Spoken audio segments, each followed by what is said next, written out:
In today's video, I'm going to teach you how to add server tags on Discord profile. By the end, you'll know exactly where to go, what to click, and how to make sure your tag shows up the way you expect.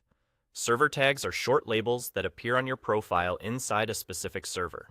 They help others quickly understand your role, interest, or status in that community, and they're controlled by what the server has made available. Start by opening Discord on your computer or in your browser. Look to the bottom left corner of the window, where your avatar and username appear. Right next to that, you'll see the small gear icon for user settings.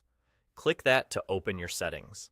At the top left of the settings window, you'll see an option to edit your profile. Click Edit Profile to open the profile editor. Once you're in your profile editor, scroll down until you find the section labeled Server Tag. This section is dedicated to the tags that servers can offer. Click on the drop-down in that section. You'll see a list of available tags that the server has created for members to use. These options are set by the server's moderators or administrators, so what you see will vary from one server to another. Choose the tag you want from the drop-down. If you're not sure which one fits best, hover over the options or read their names carefully to pick the one that aligns with your role or the impression you want to give in that specific community. Some servers allow only one tag at a time, while others might offer combinations, but the menu will guide you based on what's allowed.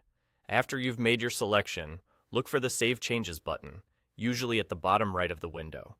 Click Save Changes to apply your selection. This is important.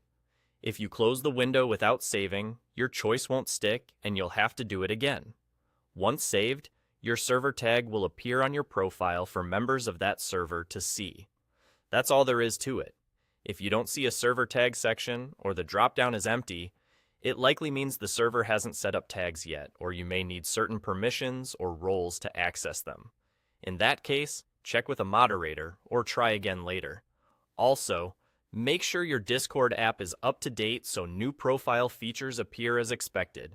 Quick recap: open User Settings, click Edit Profile, scroll to the Server Tag section, open the drop-down, pick your tag, and save your changes. Simple, clean, and effective.